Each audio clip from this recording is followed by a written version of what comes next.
Hello guys, how are you doing? Merhabalar arkadaşlar. Hello everyone. How are you doing? Nasılsınız? How is it going? It's going great, I think. How are you guys doing? 1 minute. How do I do this? Teacher, you did it. Finally! How are Finally! you? No, it's I'm fine. How fine. are How are you you? doing? I am How doing about well. I'm doing well. I'm doing really well. I'm okay. You know what? I'm good. I'm good. I'm doing well. I'm okay. With everything going on in the world, I'm still alive. I'm well, so I'm happy about that. So, before we even get started, let me thank you. yeah, Excuse it's me. Let me thank you for the invitation to your live Instagram. I'm really appreciative of that. I really, really do. thank you Um, for joining me. no, the pleasure is mine. Thank you for inviting me because I think, it's important. And I actually was introduced to you in a series of messages going around in terms of, diversity and in terms of Black Lives Matter. And to be honest with you, I did not even know. You're in Turkey, I'm in Saudi Arabia. So, like, we're in the same time zone. So I think that Yes. goes to the power of collaboration and the power of diversity. So, again, thank you so much for reaching out and accepting the invitation. So, thank you so much. So, would you introduce yourself to who is Yeah, watching us? sure. Hello, followers of the wonderful, beautiful teacher. My name is Teacher Will. So, I am from America. I was born in America, so I'm a native English speaker. Who cares? Because English is a global, international language. Some of y'all care that, oh my God, I'm native and I have native accent. Y'all can care about that. I don't care about that because English is global. But, anyhow. So I've been teaching now since about 2011, and currently I live in Jeddah, Saudi Arabia, where I teach face to face, but with the corona pandemic, not yet, because we're still on curfew. But I teach face to face and I teach online, and I'm excited to be on the call today. So thank you. And teacher, for those that some of my followers that might not know you, can you just introduce yourself as well? Well, my name is Moureen, and I'm currently living in Turkey. I'm teaching online full time, I could say. In the past, I used to teach in schools and face to face, but then it was a little bit difficult and challenging. Transportation and the weather, it was difficult to travel. Sometimes it's super cold, sometimes it's rainy. So these problems pushed me online. So I've been teaching online for, I think it's coming to 2 years. That's beautiful. And how long have you lived in Turkey? It's coming to 10 years. 10 years, that's right, because I heard on your videos that you were speaking Turkish and your language, your Turkish is beautiful. Where are you? Just let the followers and let the learners.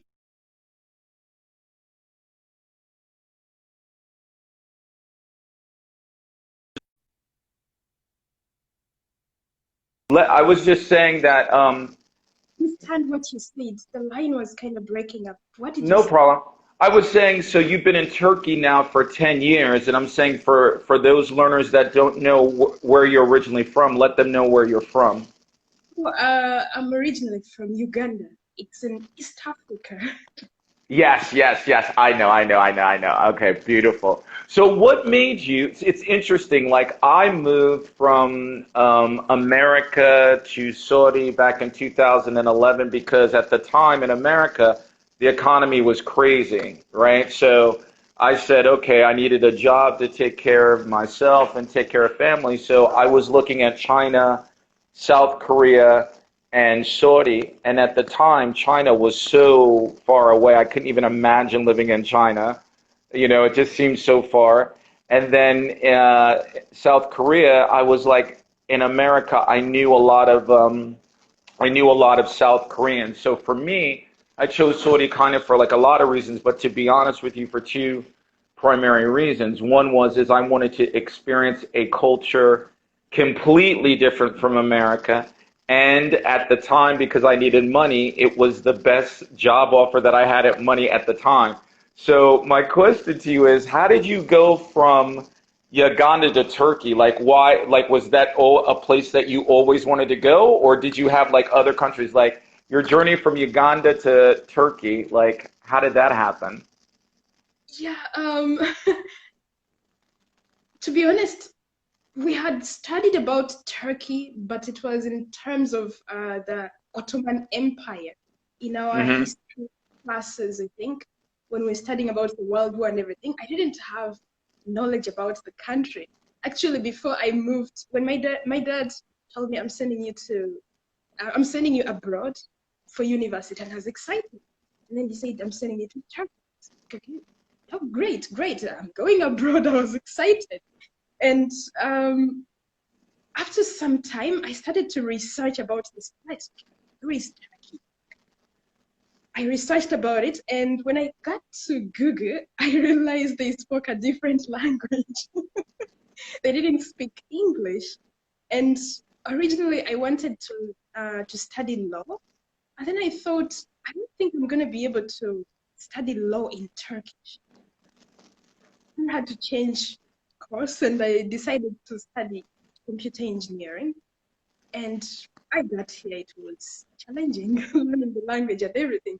I am curious, have you tried to learn Arabic? Do you speak Arabic? Yeah, I mean, How long I have you speak been? French naturally, so it's kind of like the Arabic that I know has been broken. And I was actually taking classes and stuff, and then we had Corona, so it's most of it online.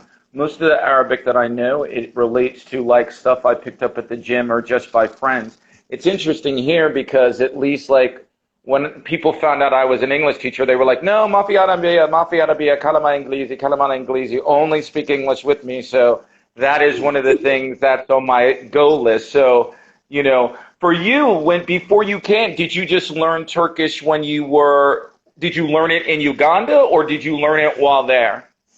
No, I started learning. Actually, I checked out a few words, like how to say thank you, how to say, what else did I try to learn? I remember when I came, I could say teşekkürler. I don't know if it's the same in Arabic, but I didn't know the S is pronounced differently. So I was saying teşekkürler. Got it. Got it. That's, yeah, I was surprised that it has a different pronunciation and a different alphabet and everything. But the whole experience was good, is good. I say it's really good. And I think It's that's probably no, I think that's probably one of the benefits of why you're a good teacher is because it's kind of like, you can relate to your students. I mean, you had to learn Turkish, so you had to relate to your students in terms of learning a foreign language or learning, another language as a second language, which is, brilliant. And I know that's one of the things we want to talk today.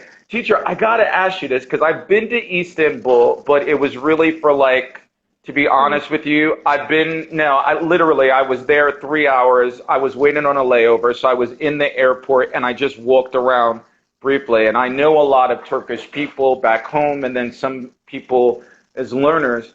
So I'm asking this question just because not of a sense of ignorance, but a sense of like understanding because, we live in a global economy. So originally, first, I was like, wow. I was like, she's in Turkey.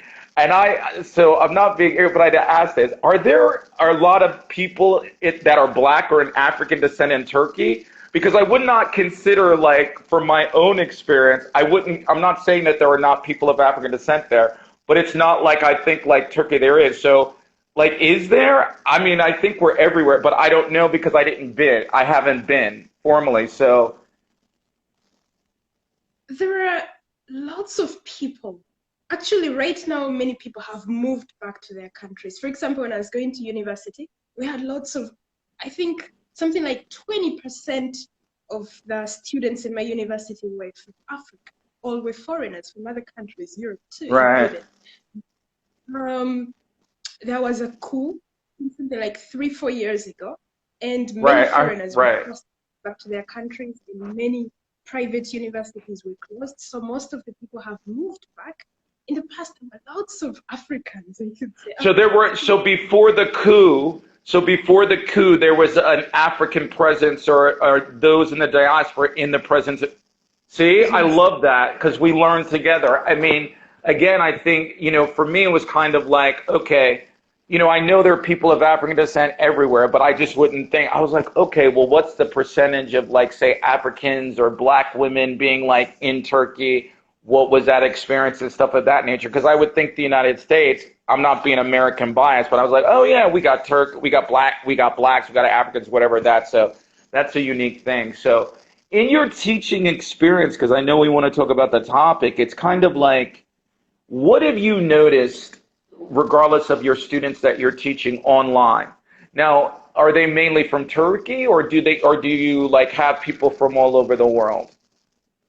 I'm focusing on Turkish speaking Got it. students Got it. because Got I it. know Got it. the Got it. language. And for example, when somebody makes a mistake, I know how and why they've made that mistake because I understand their language. If they make a direct translation from Turkish to English, I can understand and say, no, I think you should use this because in Turkish.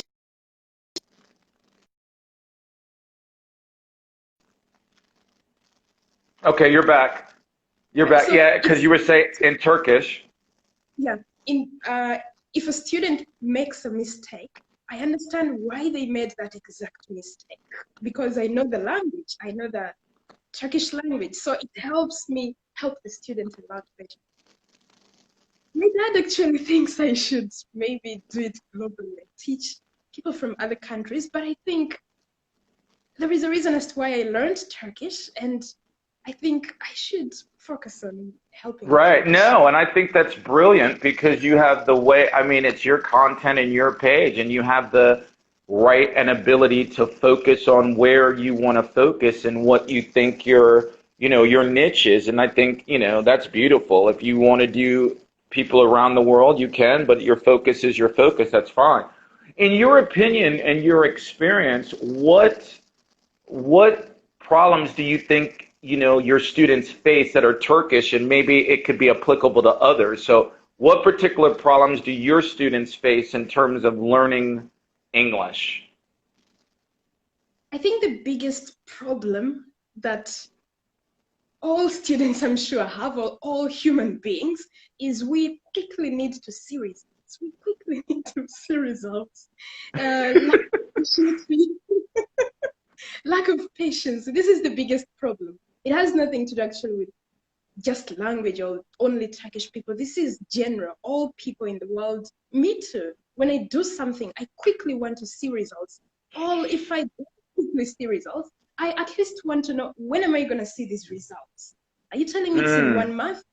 And I'm going to start counting off and ticking off days to the time when I'm going to be fluent or when I'm going to achieve that goal I've set. I don't know. What about your students? That's interesting because you know what you say, lack of patience. You know what? I think let's just relate it to all. I would agree with you. I think that students want to see results very quickly, Yes. and they think that they're supposed to get English overnight because they think that they're going to learn English like their native language. And so they lack patience because they're like, well, wait a minute. I don't understand. I don't understand. I don't understand. And it's kind of like the thing that I say to students, regardless if I'm teaching them online or face to face, is I'm like, wait a minute. You cannot learn. Like when I learned French and my broken Arabic, right? It's kind of like I cannot learn French or Arabic or any other language like my native language. It's not worked that way. And so I would agree with you. I think people are not patient as much as they can be, and realize that when that learning a language is lifelong, like fluency is lifelong. So I definitely would agree with you that it's patience. It's like, well, why haven't I learned this? And that's kind of like, Well, English takes time and it takes practice and it takes work, and be patient with yourself and don't be. I think another factor for me is that when you're talking about patience, one of the things that I've thought of is that I think sometimes students are very hard on themselves. They beat themselves instead of celebrating themselves, they beat themselves up, Yes, exactly. you They want to know? be it all as funny as they would be in their native language, which is impossible. Even if you learned the two languages from childhood at the same time, I think there is something different about every language, and there are things that you can explain with one language that you cannot explain with another language. For example, in Turkish, there is this thing when somebody mentions something and you're like, and it's like I can't explain it now. No, But that's okay. there are times, there is a time I was seated with one of my Turkish friends, and one friend from Uganda called me and we were speaking. So we would speak in my native tongue and then add English into the conversation and then add Turkish. My friend was like, why are you adding all the languages? Why don't you choose just one? I was like, every language has a beauty, like it has that thing whereby it's best be expressed by that language. And you cannot use another language, even if my native tongue, I'm fluent, I cannot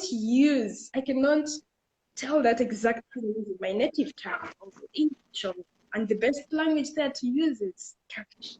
So every No, language. I think that's true. It's kind of like I say to students sometimes, I'm like, why, celebrating one's success in English, like, and I can relate this to myself when I was learning the foreign language I was learning. It was kind of like I used to focus on the What's your mistakes that I experience? made.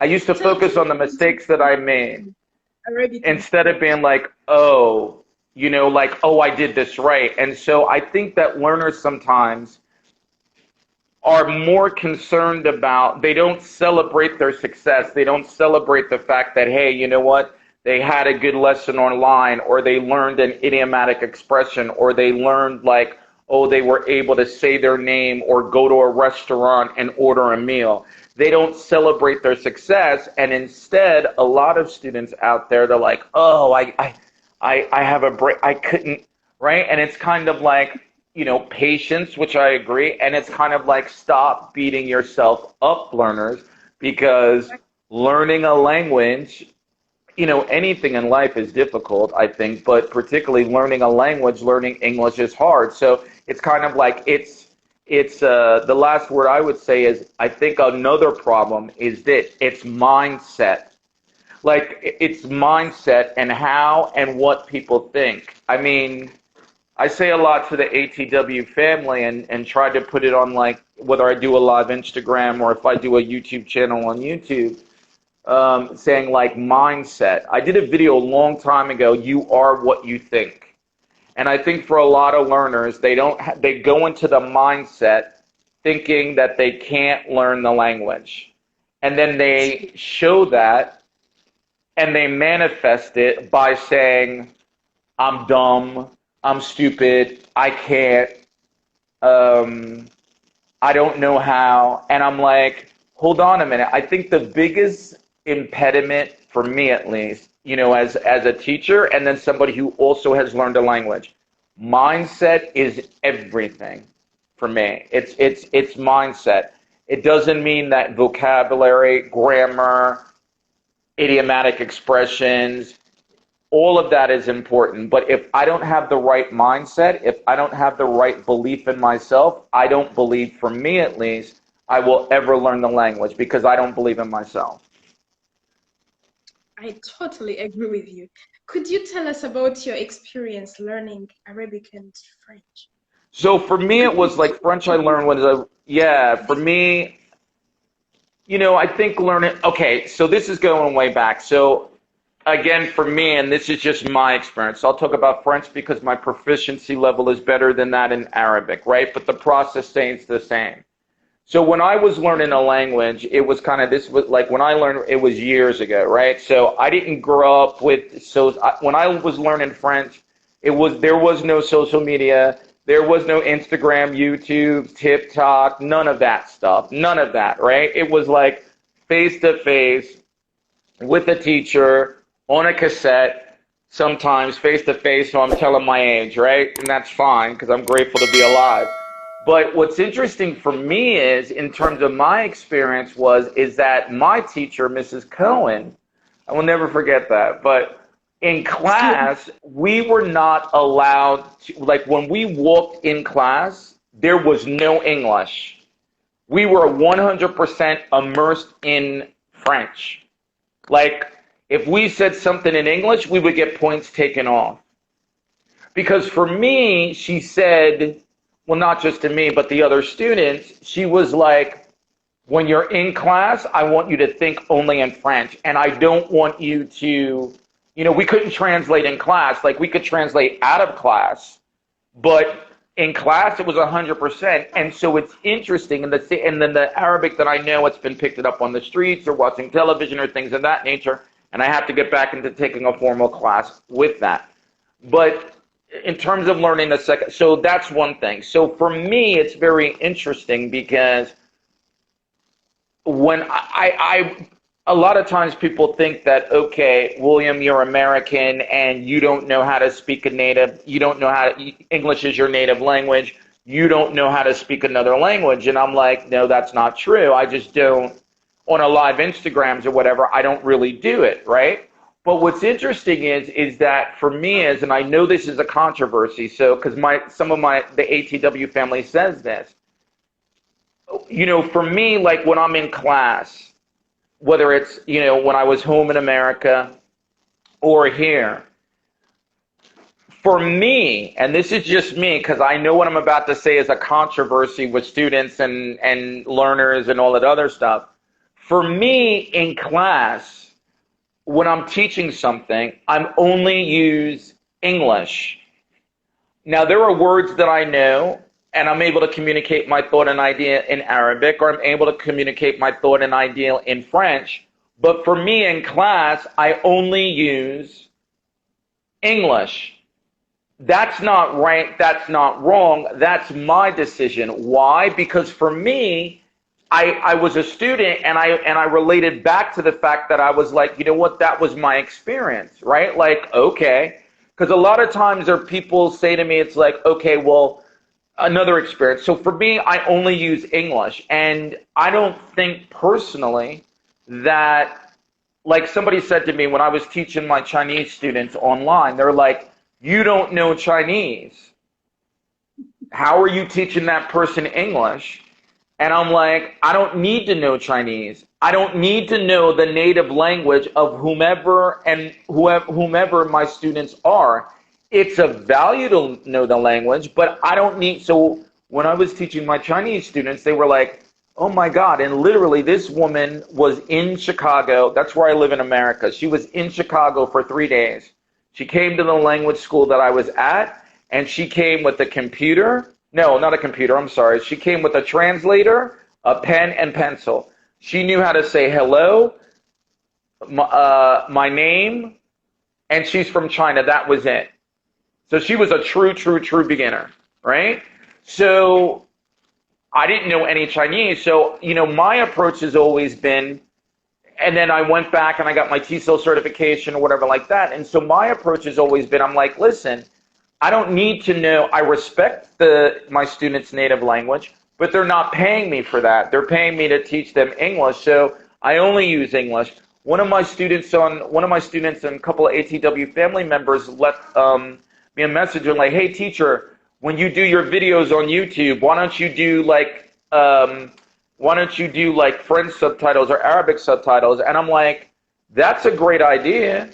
Thank you very much for it. But you have other teachers that are doing that, right? So for me, I just grew up like, I'm only going to give you English. And I know that's a controversy, and that's not to disrespect any content provider out there, any teacher out there. Like when my students ask me that, I'm like, well, hey, wait a minute, do your videos in Arabic. And I'm like, no, you have teachers out there that will do French English, Arabic English, Chinese English, Portuguese English, and that's fine. Every content provider, every teacher has the right to do whatever they want to do because they know their students, they know their niche, right? But for me, as a teacher, right, and a learner who knows a foreign language, that to me is not the right method for me, right? And then the other thing is, particularly why I stopped, the reason why I don't, and it's funny because sometimes like somebody will say something and it's natural, like I'll go to Arabic or I'll go to French and I have to stop myself because it would be, or it has been, and I'm not perfect because one day I remember when I was in class, somebody said something and I immediately, and I quote myself, I immediately went to French and I immediately went to Arabic and I stopped class and I said, I'm sorry. Like sometimes, like when previously I did live Instagrams with people and they spoke French, and my brain immediately goes there, and I was like da da da da da da da da da da in French, and I was like, oh wait, oh, sorry, only That's English really called, cool. right? Yeah, because it comes back, right? You know that you speak Turkish, so you just said it's like you'll go to English to your native language to to Turkish, right? So it's normal. Excuse me. But for me, the reason why, and I love this, and it's funny that you say that. I love teaching beginners more than somebody who's upper intermediate. Because for me, teaching beginners, I want to get them what I define as the right mindset. I don't want to use their native language in class, but that's my decision because I know depending on there's some teachers are like, okay, use the native language. At what time do I use the native language? When do I stop? And it's like people can do whatever they want. But for me, I don't use it with my students because why? Because a lot of people have said to me, at least my students, this is why I don't do it for two reasons. Number one is a lot of times people say, oh, there's nobody to speak English with. There's nobody in my city, nobody in my country. That's not true because we have internet. But the other reason why I don't do it is because I want to prevent translation. Like for me, I that's why I like a beginner. I want to like get them to think in English instead of going from like their native language to English and back and forth. And yes, is it easier? Like, yes, is it easier? Like, I can make a video right now, like, okay, let me do English, French, English, German, English, Arabic, English, Chinese, English, Portuguese. Is it easier for the learner? The learner would have to ask that. Some people say yes, some people say no. And again, that's an individual decision because we all know our providers. But for me, in my videos, so ATW family, I'm only doing videos in English, so please don't ask me to do it in a... You mentioned it a couple of times. What is that? I'm sorry, it's abbreviation for Ask Teacher Will. Yeah. So again, I mean, but I think that's why I don't do it. And again, people, is it easier? Yeah, but we have teachers for that. Like, I don't want to do that. I'm not saying it's right or wrong. I'm just saying I don't want to do that. The beautiful thing about social media is if you want a video, this is a beautiful thing, learners. If you want a video in your native, if you're learning English and you want a video in your native language in English, you can do that. You can find it. It exists. That's their choice. But please, learners, don't ask me to do something that I don't want to do, and I give you an explanation. We can agree to disagree. That's the beautiful thing about Instagram. It's like, okay, because I know tons of content providers that are good friends of mine where it's like, yo, they do their native language or whatever, but for me, I just don't do it. But again, it depends on what a student is and where you are and all of that. That's fine. That's the beauty of language. I just don't do it because I was not allowed to translate. So it sticks in my mind like, so. I think it depends on how you begin with the student. Because, for example, I have some students that we only speak English in class. and the others whereby if you only speak English in class, they're not following. And many times they just want to give up because they don't understand what you're saying. Yeah, It's no, I exactly, and see, teacher, that's perfect what you say, because that's, I think that's I love it. Again, it's not a judgment. That's the debate. It's kind of like, you know what, the thing. I was talking to a colleague about this. Perception versus reality. I mean, what you just said is your reality. And again, it's not right or wrong. I'm sure there are other teachers on the line that would think that. It's kind of like, okay, this is a perfect analogy that just came to my mind. I could sit back too. I could sit back and say, you know what? I'm only going to learn English in class. I'm only going to teach English in class. I'm not going to learn I'm not going to use their native language, right? And I think for me, I think there are other ways that I try to use, not use the native language, right? There's correction techniques, there's pictures, there's the communicative approach, there's singing, there's dancing, there's all that other stuff, right? But then there's the reality of what you're saying is, because you know your students, it's like, you know what? You have to adapt. And I will readily admit, it's kind of like, you know what? Maybe I'm too hard on my students. I will readily admit that. Like, maybe I'm too hard on my students and I should throw a word or a sentence. But for me, I'm not going to do it, because for me, again, and that's why people can follow me or not follow me, that's fine.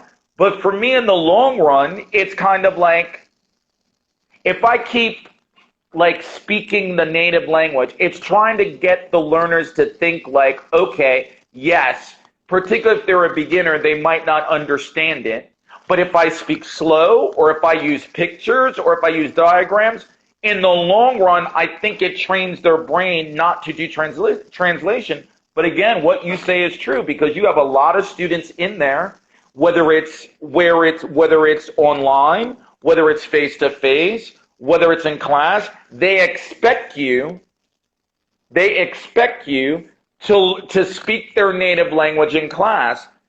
I understand that. I respect that.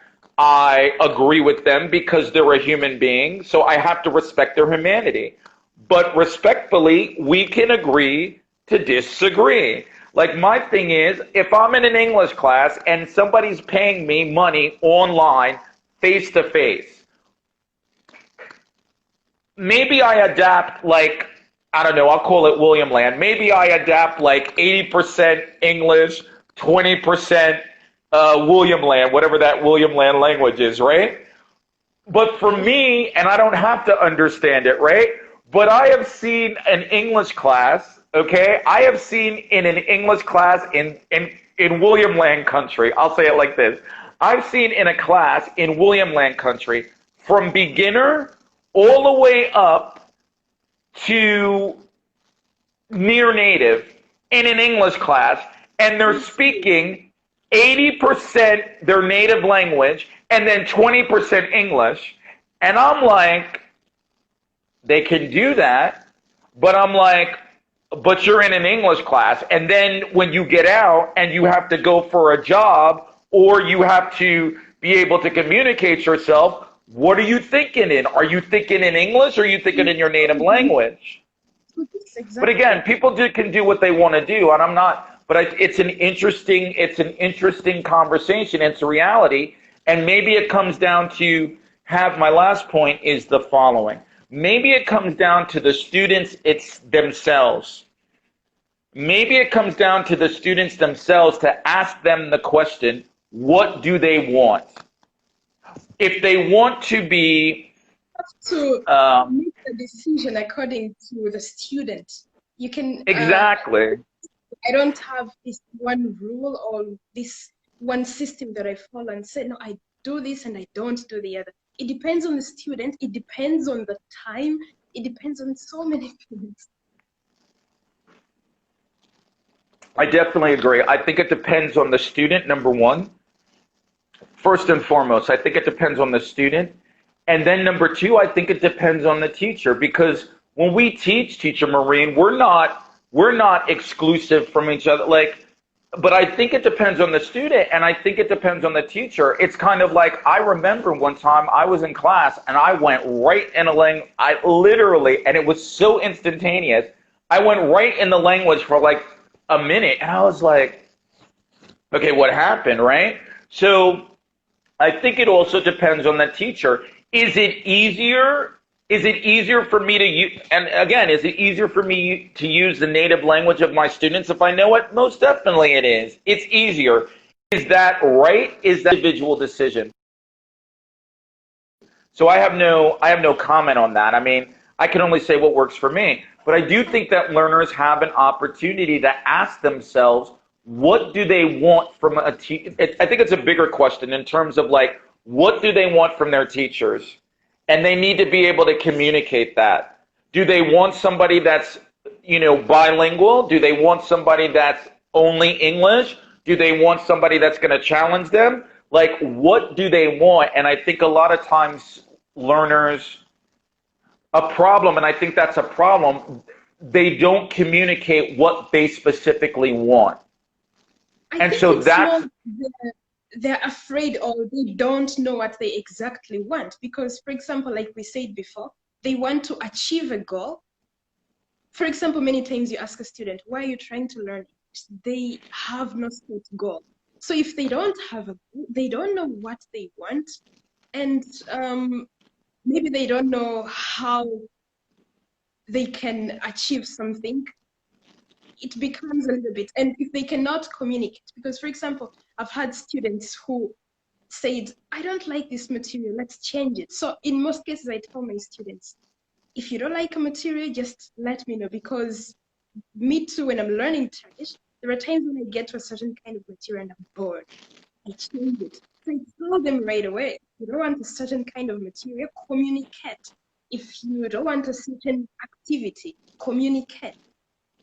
Communication is key. right, right, right. No, I mean, I think that's the thing. It's kind of like, and a lot of that I think has to do with culture, because there's some cultures that are kind of like, you cannot say anything to the teacher. So I recognize that. And I think that's a I think a problem is, and again, and we're talking learners, we're talking about problems and then solutions. So it's kind of like we just don't focus on the problem. My thing is, I'm like, hey, the problem is that some learners don't communicate. The solution is, hey, you know what? Believe in yourself and you're doing it. And if you have a teacher like Teacher Moureen, who's like a good teacher, who is communicative, who was there for a student, she'll do that. But you have a right to communicate what you want. And regardless if the person is a child or all the way up to adult, learners, you have a right to communicate what you want. And maybe, as Teacher Leon said, children won't communicate anything. That's a good point. But certainly if you're an adult, like I tell my students, Teacher Moureen, it's funny, like if people are like interested in online, like online classes with me, before we even talk about price or things of that nature, I'm like, listen, you and I need to talk. I'm like, I need to talk to you for 20 minutes because I need to see if there is a match. What do you want? Are we the same fit? So yeah, learners have a responsibility to communicate to their teachers what they want. Definitely. And like Definitely. you said, it's very important for the student and teacher to be a perfect match, because many times people think, I failed. No, you didn't fail. Probably the teacher wasn't a perfect match for you. Because many times, for example, students go to schools and they say, I didn't learn, I couldn't learn. Maybe that teacher wasn't perfect for you.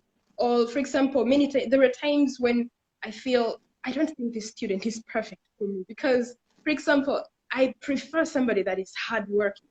If somebody is lazy, it's going to demotivate me. Because, for example, if I give you homework and you don't do the homework, if you come to class and say, yeah, I'm sorry, I was very busy, and you give me excuses, it demotivates me. It means we cannot get to your goal. So student and teacher must, Yes.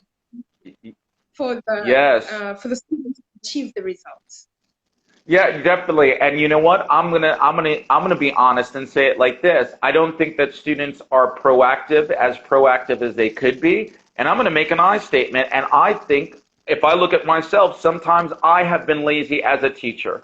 I have been lazy as a teacher. And what do I mean by that? Well, Because I will admit, like, I'll admit, okay, somebody just said, take a look in the mirror. Okay, I'm looking in the mirror. Okay, hold on a minute. I'm looking in the mirror. I have been lazy as a teacher sometimes, not showing up motivated, letting outside stuff cloud me, using the native language in class, not doing my lesson planning properly, right? So I have looked in the mirror and recognized that I have sometimes been lazy. More so, I think, not as much as, say, the students, because it's kind of like, and I need to say this, I think, if I say it to myself, I'm like, hey, you know what? I've been a lazy teacher. Take a look in the mirror and stop blaming the student for my laziness. Not all the time, but I'm honest, because I have to look in the mirror and say, yes, I've had some students that are like not as proactive as I would want them to be, not doing their homework, not feeling confident, feeling shy. But if I'm honest, in 9 years of teaching, I'm like, you know what? Oh, I've been lazy, and I blamed it on my student. Oh, I've been lazy, and I blamed it on my student. I've been lazy. You know what? Yeah, it's a heck of a lot easier, and I did it. So I own my stuff. Oh, yeah, you know what? I'm lazy because instead of explaining the concept in English by using a picture or diagram, it's much easier for me to use the native language. So I've been lazy. So, yeah, that's true. I need to ask you a question. Yes, ma'am. You mentioned something about planning.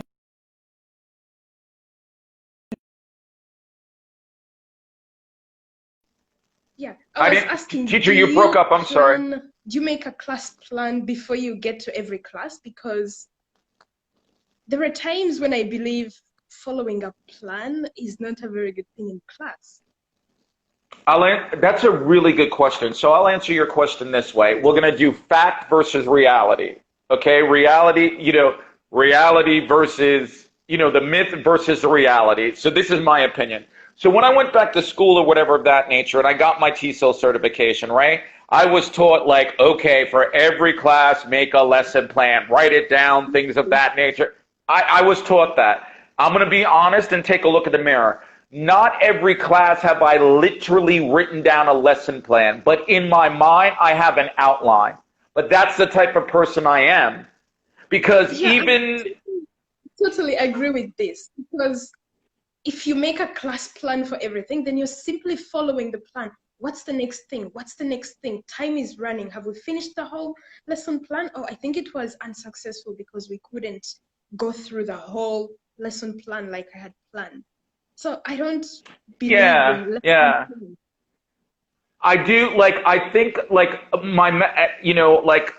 I'm quote unquote a purist with like lesson planning, but at least I think it goes to your point is I'm like, if it's not literally written down, let me say it like this, over 9 years, the basis is there. Like I used to write okay, target 1, and we're going to do this in pronunciation, and we're going to do this in practicing, and we're going to do this in consolidation.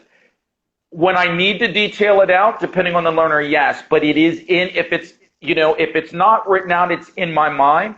And I think the thing is, it's what the word that you talk about is when you talk about adaptability. Because if I'm trying to teach something, let's say I'm trying to teach an idiomatic expression, and we have a really good conversation going on, I have to be adaptable and flexible enough not just to stick to my lesson plan, but even in that conversation, there's opportunity there. So yes, I have a lesson plan. Either it's physically written down, or it is an outline in my mind, or it's like on a quick piece of paper that I do, and I reference that, but I allow for adaptability. And if I look in the mirror and I'm honest myself, that's something that I learned over time.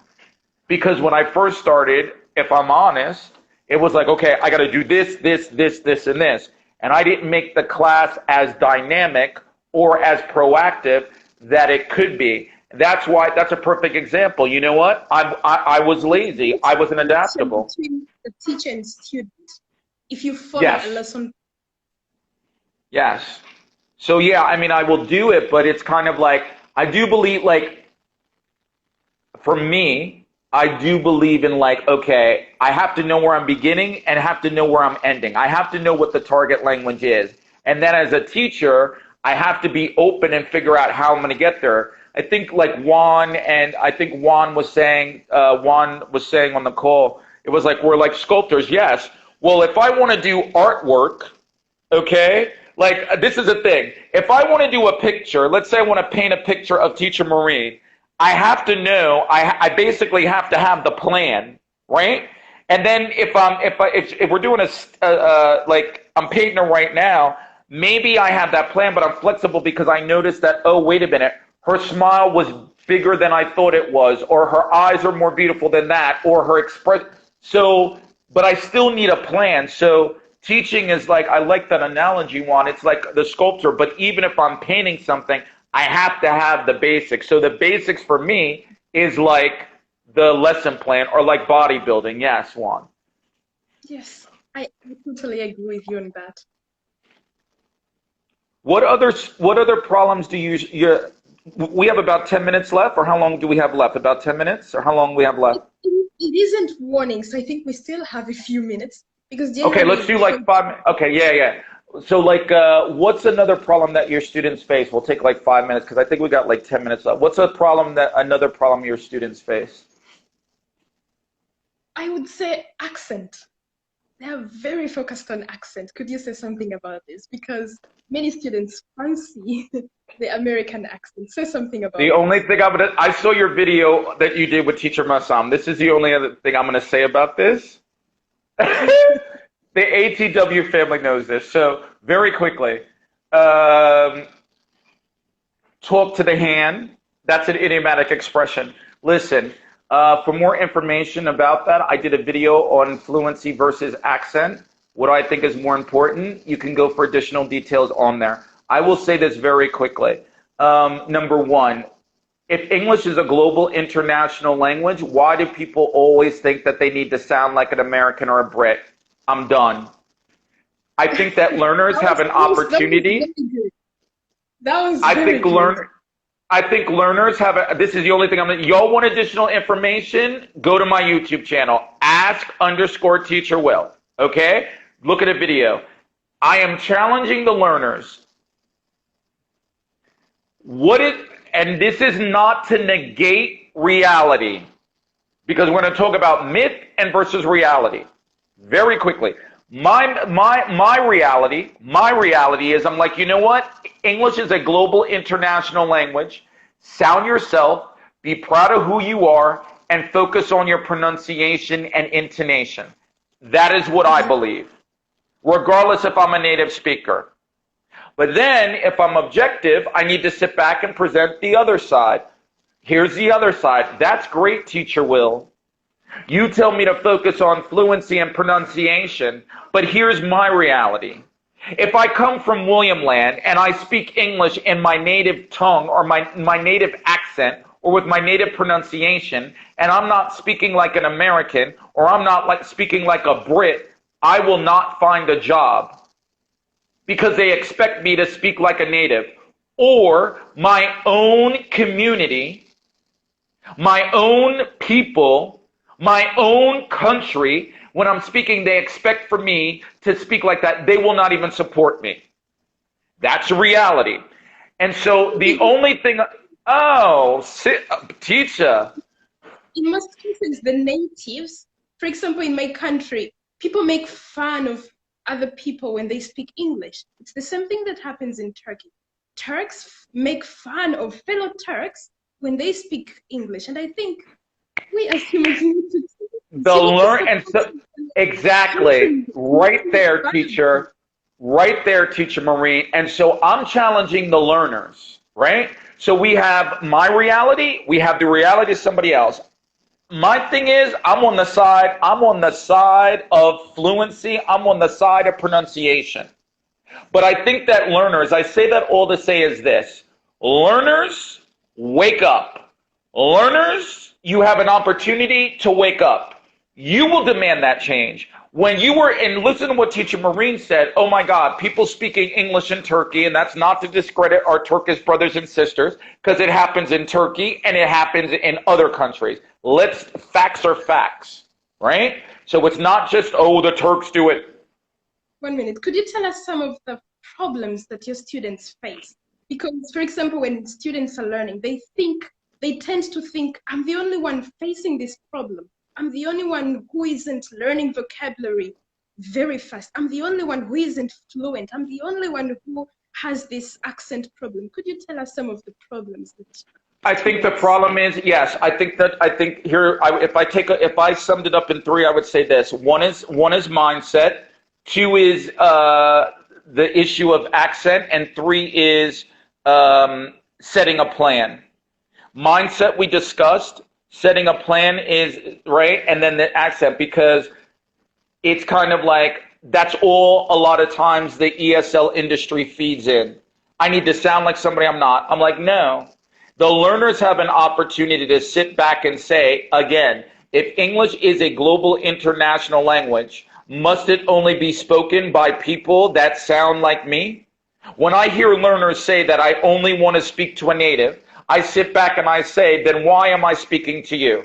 English is a language, and the goal of a language is communication. And the only way that changes is when the learners demand it. And yes, I understand that there are images out there that English is supposed to be spoken by a particular person from where they live and their color and their gender. And none of that will change until the learners demand that. So I understand the plight with accent, but I'm like, talk to the hand. English is global international language. It is not just white. It is not just male. It is not just American or British accent. It is not, because it's a global international language. And that is not to diminish my white brothers and sisters. Facts are facts. If you subscribe to having more American pronunciation or Canadian pronunciation, then you have to do mimicking or copying. But I am moving away from this word of American accent because I don't know what it means. Because in the United States of America, there are over 20 regional accents. So for me, I'm about fluency, I'm about pronunciation, I'm about teaching you to speak proper English with intonation, and fluency and pronunciation, yes. That's what I'm about.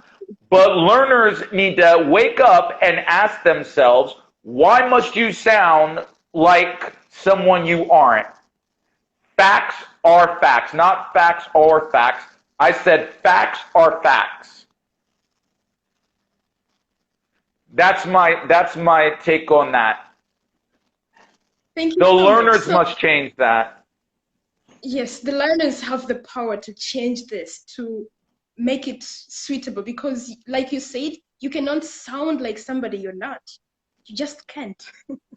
Right, but see, you know what, teacher, that's great, and I totally agree with you. But then it's interesting though, because it seems to be then I would encourage people to go, and I would encourage people to look and see if that is what is being said in the industry. Because if you go, I would challenge the learners on that. I would challenge the learners on that. Here you and I are. We both speak English. That's great. We might not look what the standard of an English teacher, what they think people should be with. Okay, it's the mindset of the learners. Okay, really? Because what we say might be true, but that's not the reality. Because how many learners say, "Oh, I want British accent. I want American accent." Really? And if you go on social media right now, think about how many content providers are doing that. A content provider can do whatever he or she wants to, but the only way they get away with it is when the learners demand something better. But perhaps the learners don't even realize that because they're brainwashed. Or the learners haven't realized that because they're sitting in self-inflicted nonsense, trying to be something that they aren't. If I am from the United States of America and I speak English, what is the need that I need to sound like a Brit or a Canadian? What's the need? So people need to... When you're speaking French or Arabic, do you feel the need to sound... No.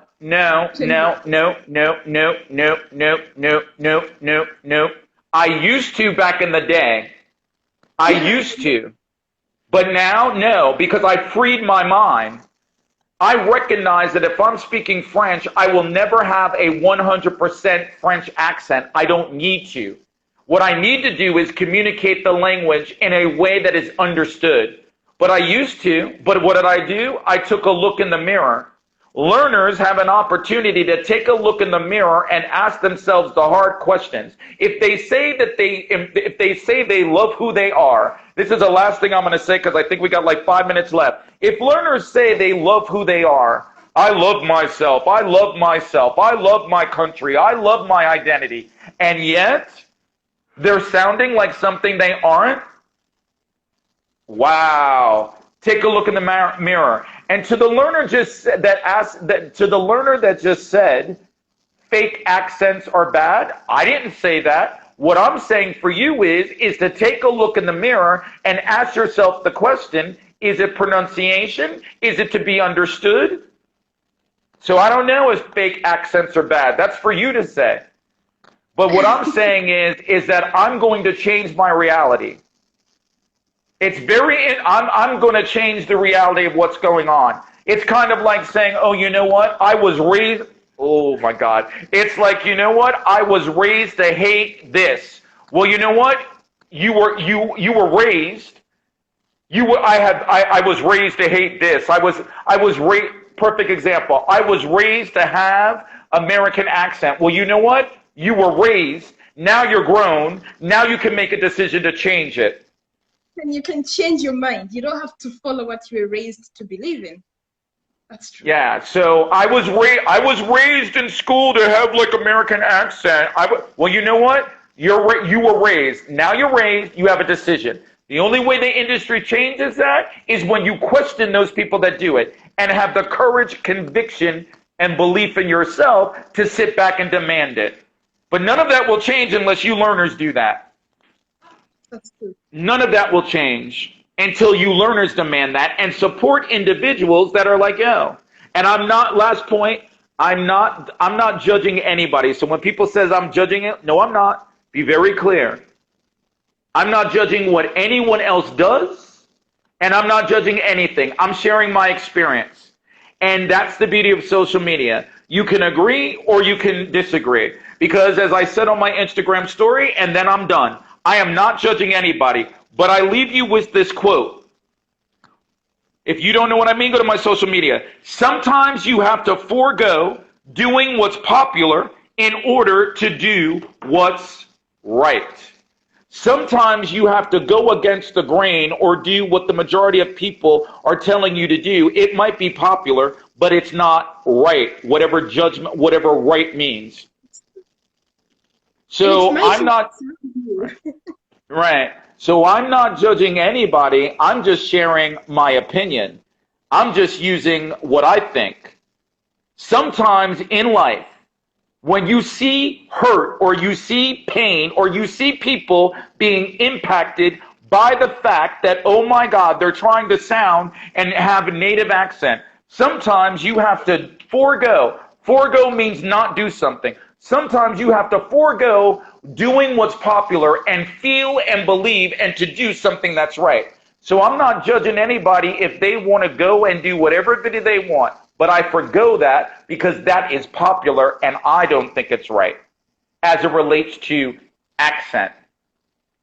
Teacher, thank you so much for having me. Thank you so much. It was great speaking to you.